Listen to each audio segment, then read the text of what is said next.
There was like a crazy video of Jeezy like walking through Miami super deep after that situation with Rick Ross. Was that before or after the BET Awards fight? Walking in Miami. Yeah, or it was some video of him walking like super deep in public.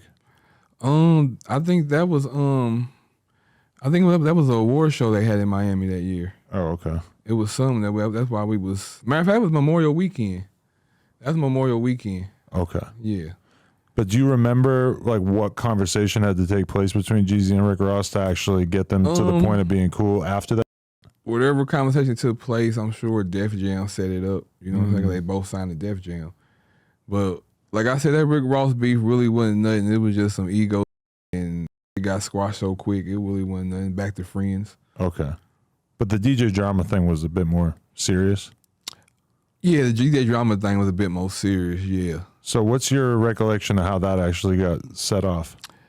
The DJ drama really started because he started with Coochie Man. Right. So that's how it started. And you know, that's a no-no, you know. You doing a mixtape with him and he's dissing on the mixtape, get on your ass too. So it was words being said back and forth.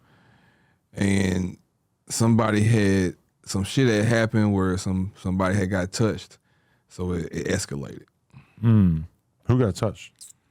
I can't really remember. It was at an old award show, the Source Awards. I think they snuck one of the promo team or somebody that was just working for us. It really wasn't nobody that was around that was part of the crew. It is kind of crazy because it's like DJ Drama being from Philly. Like a lot of people, once he really got cracking, people thought that he was from Atlanta. Yeah. And was Jeezy was like the first Atlanta artist that he was like working with super tough? No, I think before us, I think he already had like a T.I. Gangsta Grills. Oh yeah, good point. That was going crazy at the time too. Yeah, so he was already had Gangsta Grills going on. It's just that when we came, that music is undeniable. It was undeniable. And we took that shit crazy. Right. Definitely. And do you think it was just an issue of like communication where if DJ Drama and Jeezy had stayed more on the same page throughout all that shit that it would have been smoother, but they just kind of lost communication? Or you think DJ Drama was acting a little big-headed for not really wanting to fuck with Jeezy because he's starting to feel like Jeezy's kind of cooling off music or in terms of how hot he was at the time? Yeah, but you know, Drama was saying shit on the mixtapes too. You know, he was saying little words, talking his little shit. So it all played a role. You know what I'm saying? So it was looking like, oh, so you allied with him? Okay, we on your ass too. That's all it was. Right. And then once somebody got touched, it was up from there. Right. That's crazy because that just feels like the early days of rappers really not being able to fuck with each other and like having to make these kind of decisions. Like I don't remember thinking about that a lot when I was younger listening to rap, but then I remember that situation and thinking like, oh, this is just like an obvious one where DJ Drama like basically just completely had to pick sides. And it would have been, being the way that he was moving at the time, it would have been kind of a big decision for him to not fuck with an artist who was really popping off because of a relationship that he already had. Like I go through this as an interviewer all the time where it's like you kind of have to choose who you want to fuck with at a certain point because you know if you fuck with one person that their enemies are not going to fuck with you if they're all kind of like on the same level, you know? Right.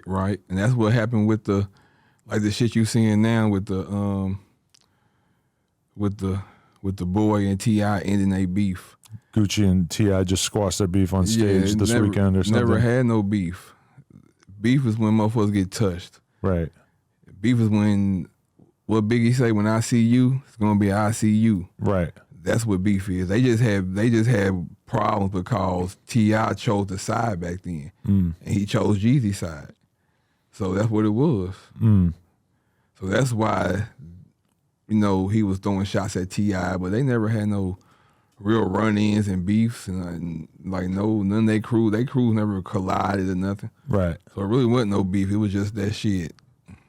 It is kind of wild because it's like Gucci came out of jail or prison and like seemed like he wanted to like get on good terms with a lot of people that he kind of dissed in that whole 2014 era before he got locked up. But then there's like a few of those beefs that never got addressed. Like the Waka shit just seems like they're never going to get on good terms. Right. The Yo Gotti thing, I don't believe that we've seen them patch shit up. Right. But that's some motherfuckers you can't patch shit up with. That's how it should be. You know what I'm saying? Like when you said when the fuck boy came home, he was all on the internet talking about he don't want to make up with Jeezy. He don't for what? What's that gonna do for me? He was dissing in. Now you still want to shake this man's hand and do a versus with him. Right. And he been dissing from the beginning to the end. He's still dissing. So what was even now? He's still saying shit. I don't know if he said nothing now, but it's some recent shit after the verses. I bet you that. Yeah, I mean, it's one thing to squash a beef, and it's another thing to squash a beef in such a way that you make it incredibly obvious that you want to be perceived as the victor in this beef. You know, and it's like Jay-Z always ends up squashing beef with all the different people that he has problems with from earlier in his career, but he also always kind of does it in a way where it's clear that he's making it apparent that he's the one who has the most power in this situation. Right. And it's kind of a different thing. You know, it's like you still want to hold on to that feeling. Hey everybody, we just hit 600K. We're trying to get to 700K, so smack the like button and subscribe. Appreciate y'all.